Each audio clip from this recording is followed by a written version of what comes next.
Okay, should we, maybe we'll get started, and if other folks join us as we go through, that'd be great. But I have a bunch of stuff that I would love to cover, and I think will be interesting and helpful. My name is Tom Korn. I'm the Senior Vice President and General Manager of Security Technology at VMware. And what I wanted to do over the next 45 minutes is share with you perhaps a very different perspective on security, and a very different perspective on an approach to securing applications and data in private and public clouds.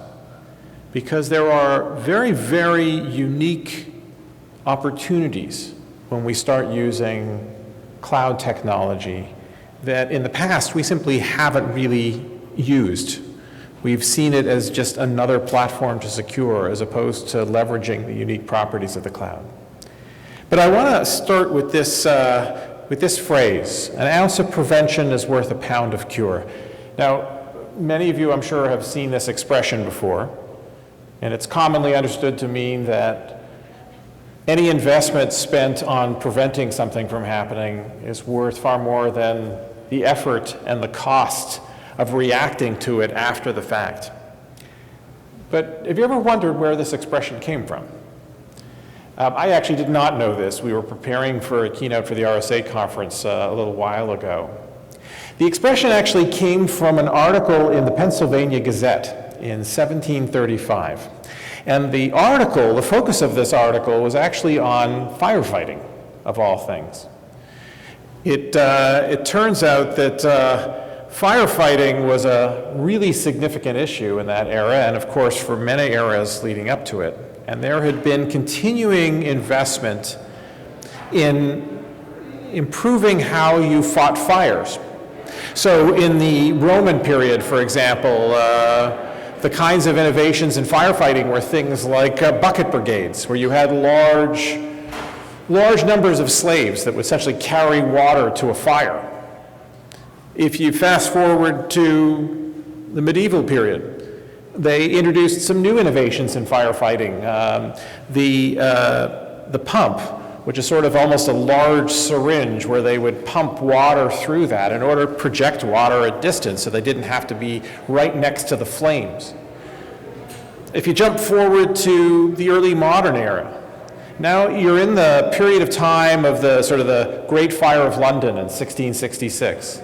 And then they introduced innovations like basically a form of fire truck. So now they could transport firefighters and large quantities of water into the city. They kept innovating and kept investing, and how do you get better and better and smarter at firefighting? And over that period, with this growing investment and growing innovation, they kept running against this fundamental wall, which was that the cost of fires was growing exponentially faster, even as they made all this investment. It wasn't just a question of diminishing returns in firefighting. It was a question of the cost of the problem was running away from them. And to understand why, it's useful to see what a city looked like in colonial America in the 18th century. You had all these businesses and residences crammed close to each other, right? You had lots of flammable materials. You had people working with open fires. And this is not just in Philadelphia. You had this in any big city, New York, London. And so any spark, anything that would go off, all of a sudden you had some fire that would break out, and that fire would rapidly spread through the city. And they kept investing in the time of this article. What the writer was essentially saying is cities like Philadelphia and New York keep spending crazy amounts of money on firefighting, and this is not solving the problem. And basically, what they proposed is, at the time, a pretty radical approach, which is that, you know what, we should divert our money, time, and all this innovation not to keep improving firefighting, but to doing fire prevention. And so they proposed a bunch of things. They proposed hiring chimney sweeps instead of firefighters to go around and clean the chimneys. How they transported coal. They advocated for the use of something called warming pans, which you could use instead of open flames and open fires. And that led to a whole host of innovation in things like building codes, and how close you could build buildings and what materials you need to use on buildings to, flame retardant paints and modern sort of techniques for storage of flammable material. At the end of the day, you either get better and better at getting to fires, or you build homes that don't burn. And that's kind of what this writer was essentially saying when they uttered this now very famous expression, an ounce of prevention is worth a pound of cure. And it's amazing to me the parallels between the kinds of issues that we face today in cybersecurity and the kinds of issues that they were talking. In fact, we often use the term firefighting to talk about what we're doing in the security area, right? We are investing more and more in all kinds of inventions and innovations in fighting cyber, and the cost of cyber attacks is growing more than twice the growth in spend in cyber itself. Right? We're facing almost the exact same issue. And we're spending that money on a handful of products. What's astounding to me about this picture is actually not the sheer volume of products. That's interesting enough. But it's actually, the number's 50 to 100. That's the average number. 50 to 100 is the average number of security products an organization has. It's astounding when you consider, if you were to ask someone, how many server vendors do you have? Or how many network vendors do you have? You'll usually get numbers like 2. You're managing 70 vendors, 70 different products. It's not just the cost of those products. There's a study by Gartner that shows like 98% of security incidents are often, the issues are actually misconfiguration, misalignments of controls, right? Rationalizing the policies of all these controls. The complexity in security is killing us. Now, when you take all those products, you can sort of roughly divide them into 2 buckets.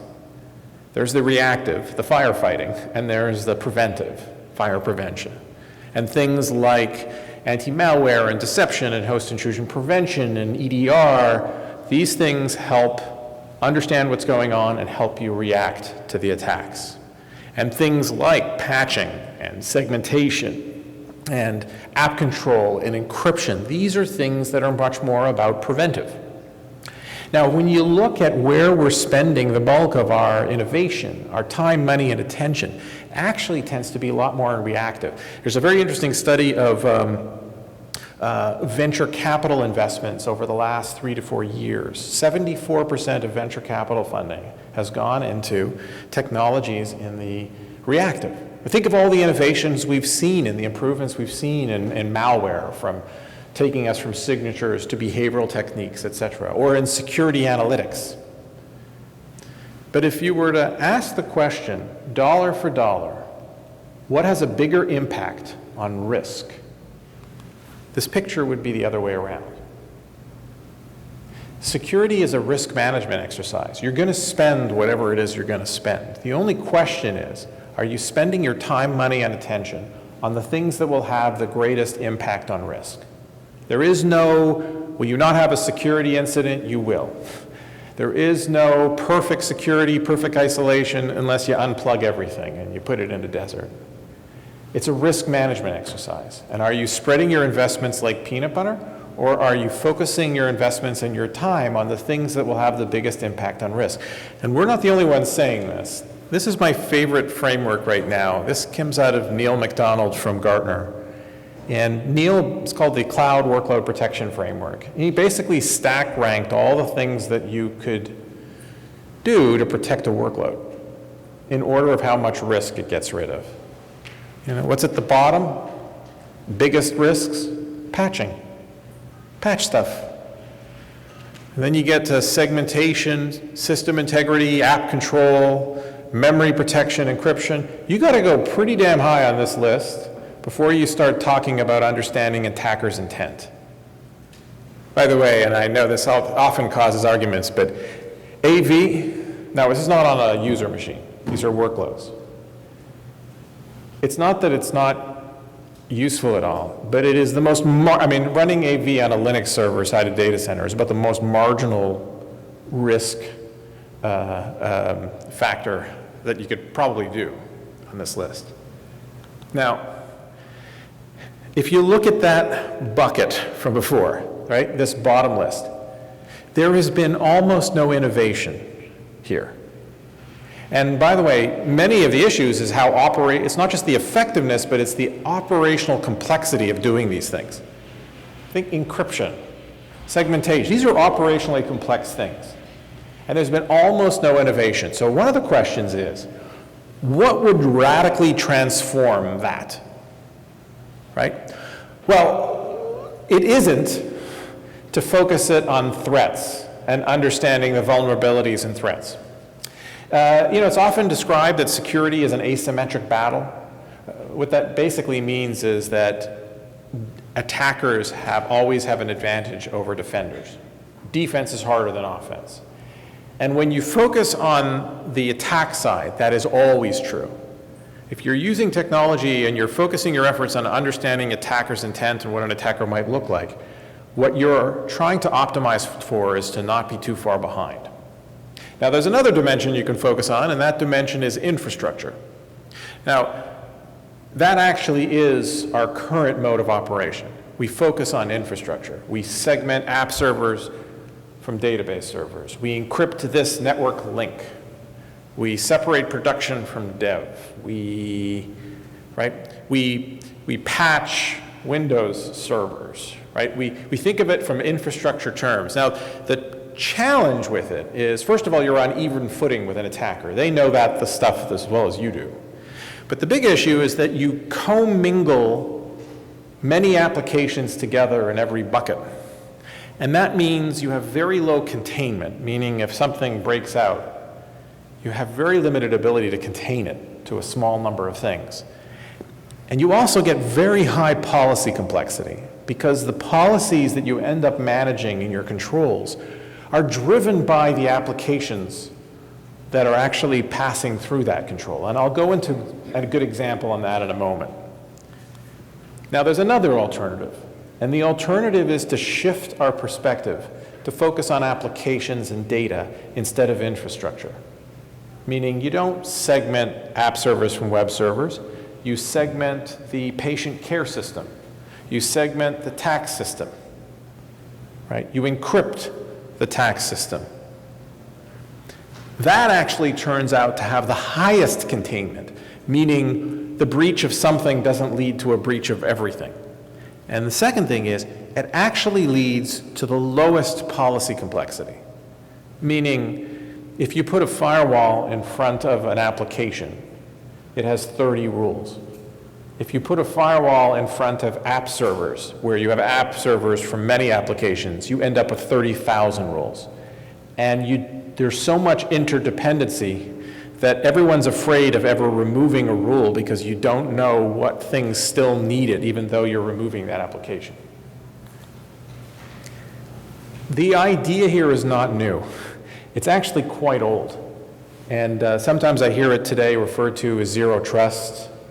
But even zero trust is another way of saying least privilege. Least privilege was essentially first talked about by Professor Salzer at MIT in the early 70s.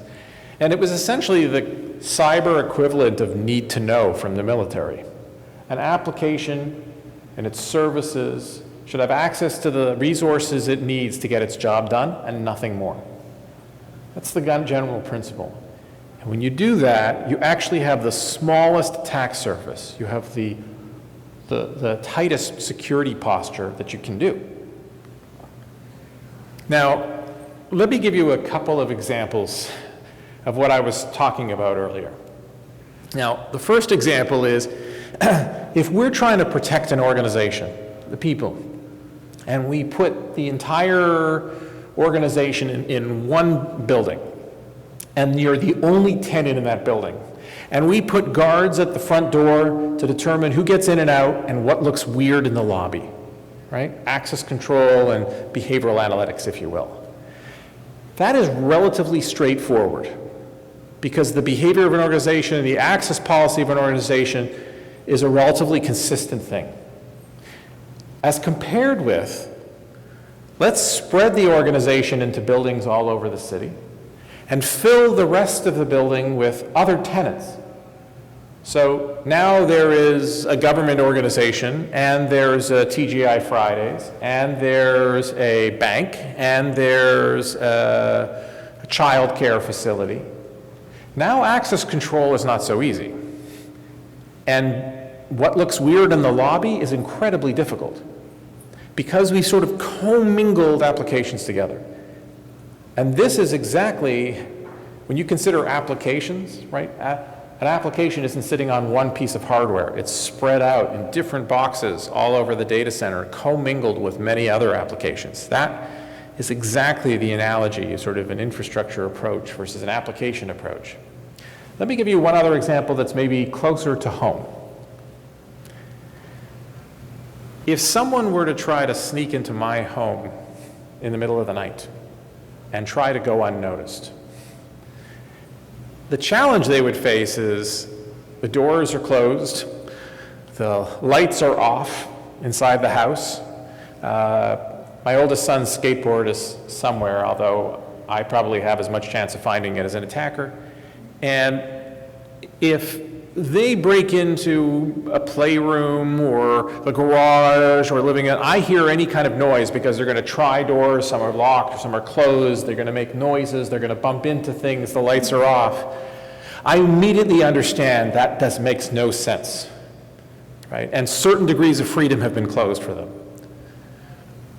The idea is I have a home court advantage when it's my home.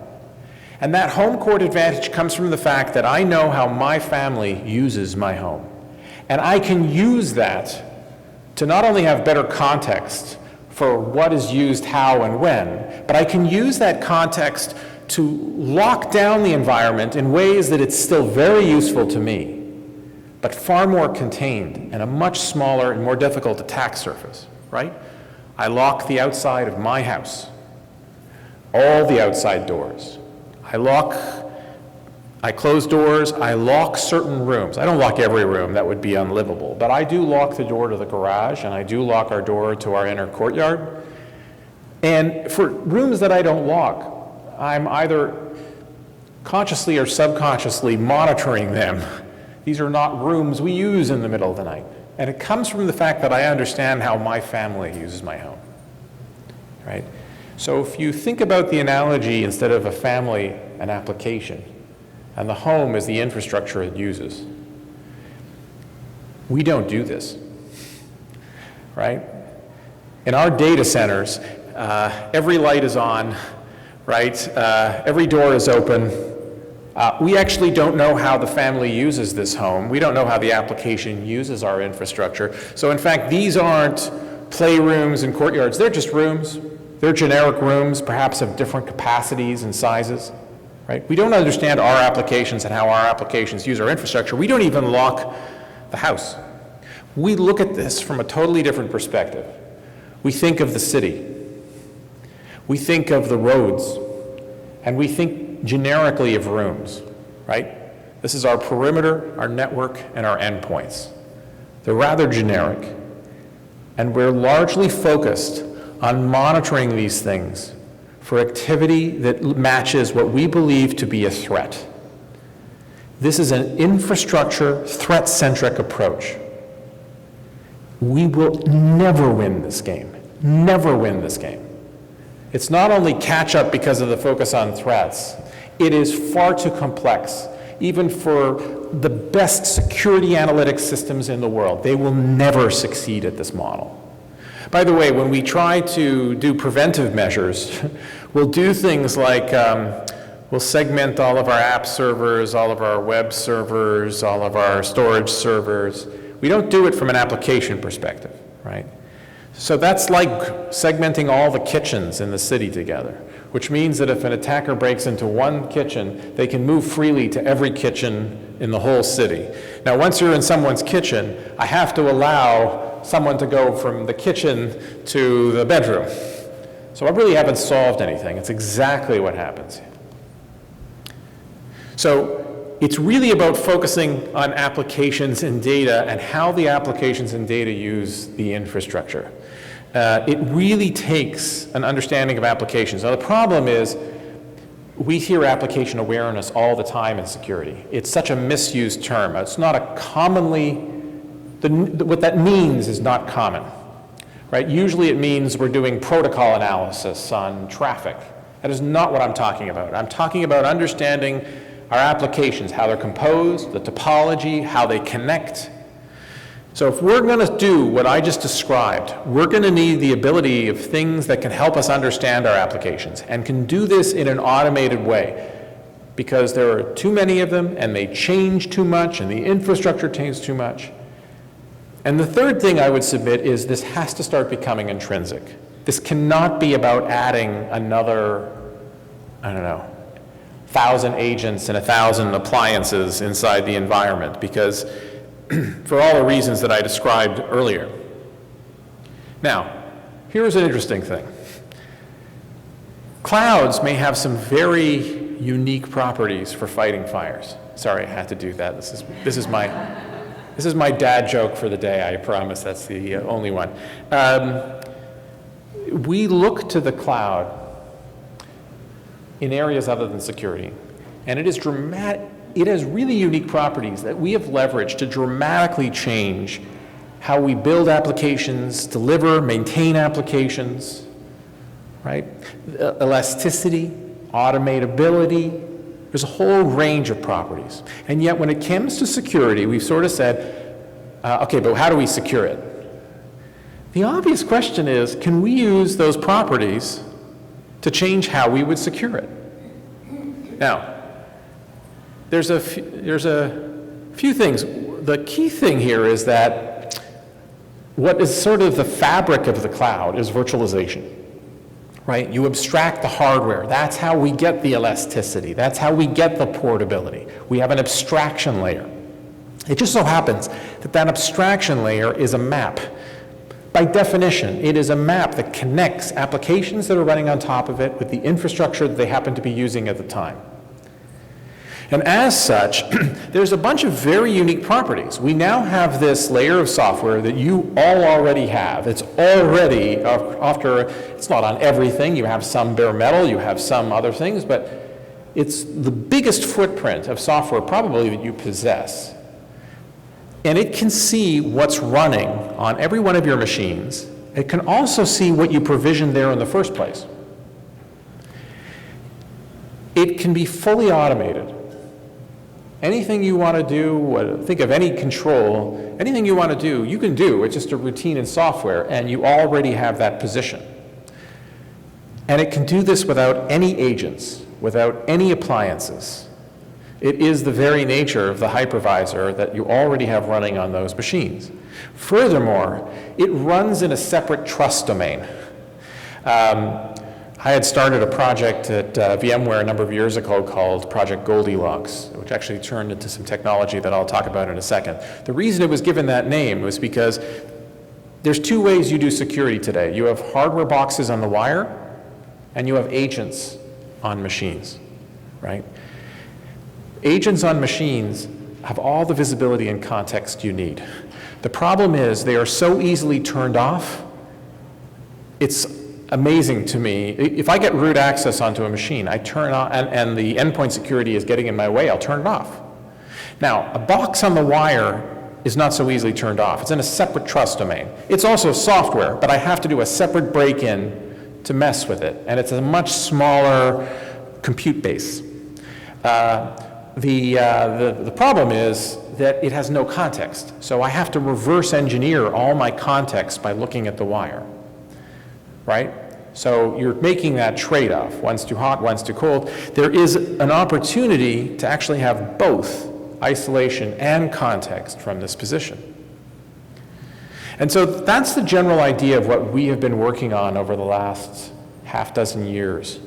It's about leveraging what you already own. In the cloud, it's about virtualization. In the user side, it's really the mobile device management software. That's the area that we've been involved in that has a very, very large footprint. to help use that to bring clarity to the composition and intended behavior and intended usage of the applications that are riding on top of it. And then to create least privilege around those applications. Least privilege at a workload level. What's running in the workload is only what the application intends. At a network level, the components can only talk to what they need to and nothing more. At a user and a device level. Right? Make sense? If we can do that, if we can create that least privilege, zero trust, if you will, thing around that, we can dramatically, I mean really dramatically reduce the attack surface. I mean, I'm talking the biggest change in security in 30 years of anything that we've done. Now that doesn't solve the whole problem. There is still what we would call residual risk, right? There are ways in and around even that kind of posture. So there is also the need for other security products. But the idea is that by tackling the problem at the bottom, right, you now have a much smaller problem to deal with. You have better context. You have far better signal to noise. And the context of the problems you don't solve, that context can be passed to the controls, the SIMs, the EDRs, et cetera. And they can use the virtual infrastructure as an enforcement point. They don't have to have agents everywhere to block or other things. I can use what is already there. That's the idea. So the work we've been doing for workloads with the app defense technology with vSphere, or microsegmentation with NSX, or Workspace ONE, these are technologies that we have essentially built that leverage what people already possess. So let me get into a little bit more detail on these two elements, and I'll start with least privileged workloads and networks, and to give you a sense practically what this means. So from a workload perspective, let's start with just the understanding that an application is not a piece of software running on a machine. It's 8 pieces of software running on 12 or 20 different machines communicating together to form the application, right? It's a distributed system, if you will. The idea behind the technology we built called App Defense, which actually came out of that Project Goldilocks, was very simple. Let's use everyone's hypervisor, which can already see what's installed, what's running, what you provisioned, etc., to essentially map out the applications that are running on top and essentially create manifests, birth certificates for every workload, for every VM. And we'll do it in an automated way, and that will describe this is what this workload or VM's purpose is, role, contents, and intended behavior. Meaning it describes this VM is part of the app tier of the tax system, and it's supposed to be running Windows 2012 R2 and Drupal 8, and it's supposed to be running PowerShell every once in a while and Tanium agents. And these are the 89 processes that we'll see at any given time running on this machine and how those are triggered. And these are the only 3 processes that ever talk on the network, and this is what they talk to. That would be described in a manifest. And then the idea is simply to use your hypervisors to say, great, that's all that's supposed to happen on this machine. It's a very tough thing to do on your laptop. But your critical systems that are running in your data centers, they don't surf the web. They shouldn't, right? They don't try new software. They're supposed to do a task, and yes, they change, yes, they get patched, yes, they get updated, and in between that, they shouldn't change. It's a form of change control. It is a form of whitelisting, but it isn't just process whitelisting. It's actually understanding the application itself. Now, locking could mean you don't allow it to change, or it could mean tell me about it, or it could mean snapshot it, do full packet capture and tell me about it. But that's up to you. The policy becomes, first, could you tell me what I have running and what it's supposed to do? Second, could you, whenever what's running doesn't match that, could you do this? That's the whole idea. And essentially the way we do it, we used a few innovative things that are just using what you already have, right? You activate it in vCenter, it lights up on all the hypervisors, and it starts to look at what's installed and what's running, and it sees processes and it sees activity. And we actually create this burn down chart that you can see that says, you know, day 1 we see lots of new things. Every day we see fewer and fewer new things, so that over the course of 2 to 3 weeks we've seen maybe not everything, but the vast majority of behaviors are things that we would see on a machine. And we use a bunch of techniques to not just baseline, but to map and validate. Some of them are, we've licensed large amounts of data and feeds. So for off-the-shelf software, we can figure out and map. We see this process running in memory. We know that's actually a legitimate part of Windows 2012 R2, or the CentOS Linux distribution, right? We integrated with your CI/CD pipeline. So any provisioning and automation that you use, like Puppet and Ansible, it will hook into it, and it will actually take from the developer's intent, this is what they intended that machine to be and do. But one of the most innovative things is we created this thing called the App Verification Cloud. And the App Verification Cloud is where we have implemented machine learning across workloads all over the world. And that machine learning is focused on understanding goodware, not malware. It's a very interesting technique. I actually think it's one of the best uses of machine learning in security, because machine learning on malware is a very tough problem. It's like hitting a baseball, right? You have an opponent, and they're constantly trying to change where there's so many variants, where they throw it, the speed, the trajectory, all of that. I know golf. No offense to the people who play golf, I know it's hard, but you have to admit the ball doesn't move. It's really up to you. So if I can apply an enormous quantity of information to learn how to hit that golf ball, I have a much higher degree of chance of getting that than hitting a baseball. That's all I'm saying. And we have more visibility and information about workloads than any company on the planet, perhaps combined. If you add up all the workloads in Amazon, Azure, Google Cloud, KVM, you add them all together, we still have more workloads running on vSphere, so we had a huge amount of data to do machine learning on this thing. So it gave us the opportunity to say, is this normal? This person is running this combination of things. Is that what is ratified? What is it? That kind of thing. The whole purpose of this is you no longer look at a list of machines, you're now looking at a list of applications and regulatory scopes, and you now have these manifests that are following around each workload. And when what's running doesn't match what the manifest is, there's a library of routines from you to choose from to do something about it. And that's really the only policy that's in it. Tell me what you want to have happen. Do you want to just alert me? Do you want to snapshot it? Do you want to kill it? Do you want to block it? Do you want to quarantine it? Do you want it to happen automatically, or do you want me to tell you and have you confirm the action? That's the basic idea. Make sense? And part of the beauty is that it's adaptive. The App Verification Cloud is something I build. It is built in a pure agile DevOps approach. So we release the App Verification Cloud every Tuesday. Now, when we first released it, we had a thorough review by the security team. And we spent almost 2 months going through the architecture, what are the components, what do things communicate, how do they communicate, over which ports, etc. They wanted to make sure that we had built things in a secure manner, and they wanted to understand how to set up compensating controls, and they wanted to set up how would they audit and how would they monitor this thing. Okay, here's the problem. You can't do a 2-month security review every Tuesday. So either we slow the app teams down,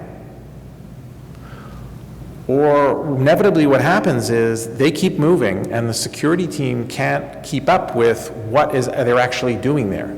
And if I can't keep up, I then no longer focus on what the application really is. I start to focus more on a perimeter and all aggregate applications, right? In this approach, you can release every hour. And what happens is it's always ingesting the provisioning from the provisioning systems and automation systems that the app teams are using. And in our case, we are using Puppet and Ansible to constantly keep that up to date. You essentially have an agile security team, DevSecOps, if you will. It's a very, very, very powerful model. All right, the last thing is we actually, you can add this, but we actually built this right into the hypervisor. We want this to be the default way for people to operate. And the interesting thing is the new model of vSphere that just has this baked in called vSphere Platinum is actually used not just by security teams, actually used by compute teams, by vAdmins and virtualization teams, because it gives them visibility to, oh, now I can see what each VM is for. I can also see VMs that have no purpose, which could be orphaned VMs. I can see when there's risky material on VMs. I can lock operating systems. Now, on the network side, the idea is that your applications are all commingled together, and about 6 years ago, we came up with this notion of microsegmentation. We had a technology called NSX that does network virtualization. It takes control of all the virtual switches, and you could create very surgical segments without adding any hardware or anything. And of course, the question is, well, how do you segment? What should I segment? So one of the things we came up with some technology that you could watch NetFlow to see what communicated a lot with other things.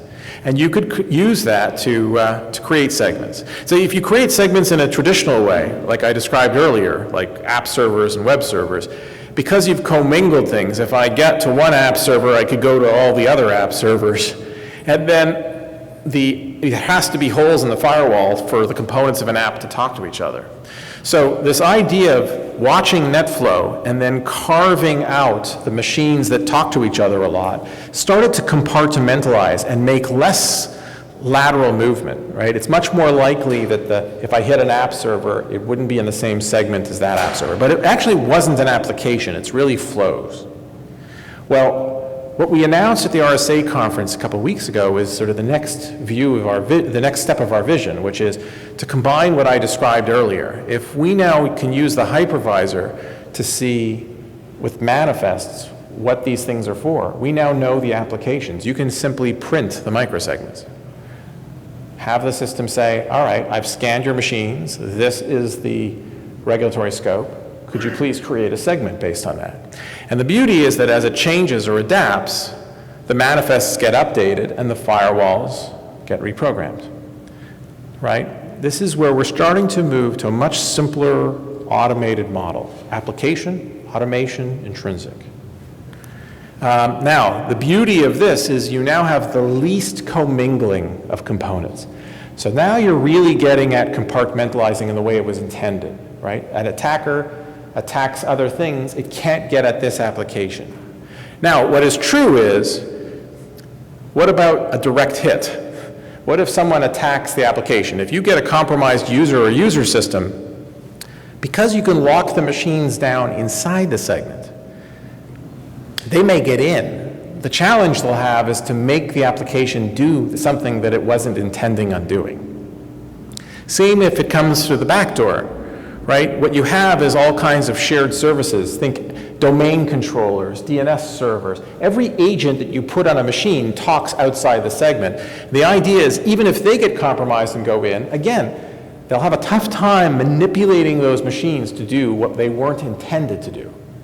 And that's something you know and the system knows better than an attacker knows. We also see people using it on domain controllers and shared services just to run underneath it. You can't firewall an Active Directory server, but you can actually monitor its behavior against its intended behavior.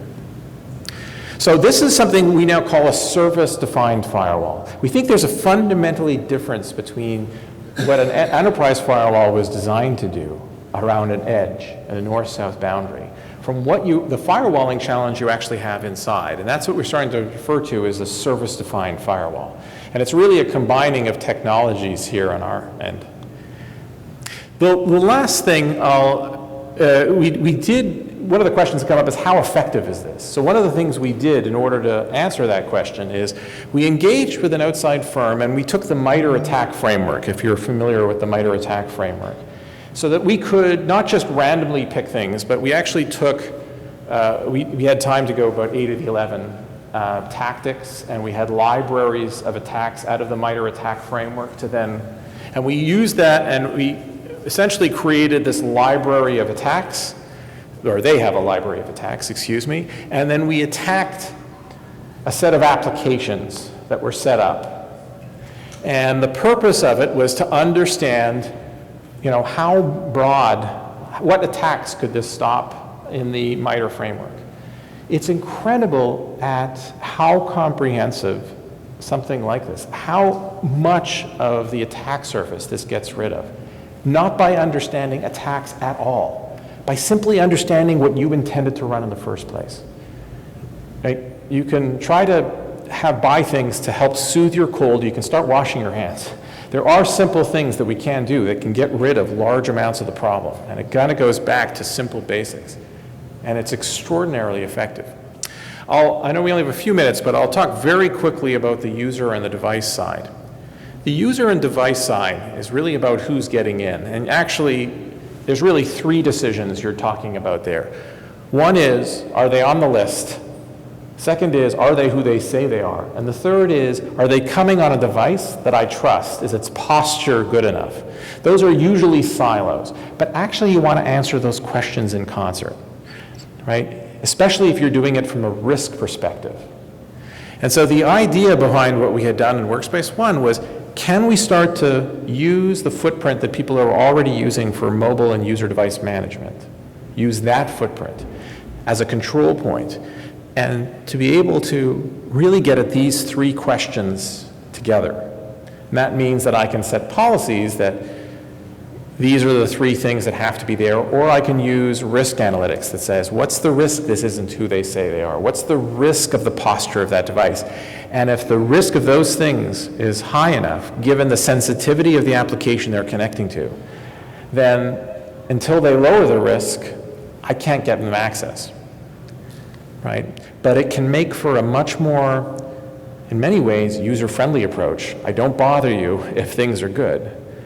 And I'm not saying no, I'm simply saying, listen, you may have to give me another factor, you may have to clean up your device before you can connect in, right? That is the general idea here. The whole idea is, let's go from this mess. Let's simplify this by actually creating a least privilege model around our applications. And let's not do that with buying a whole bunch of products. Let's use what we have. It's an amazing resource we just haven't tapped into. And it can actually dramatically improve the kind of security products that we are doing. And it can have, honestly, probably the biggest impact that we've had in many years on that. By the way, the writer of that article is Benjamin Franklin. You don't think of Benjamin Franklin as a firefighter. Because he's done so many things in a large array of fields, from the gramophone to constitutional law to a whole range of things.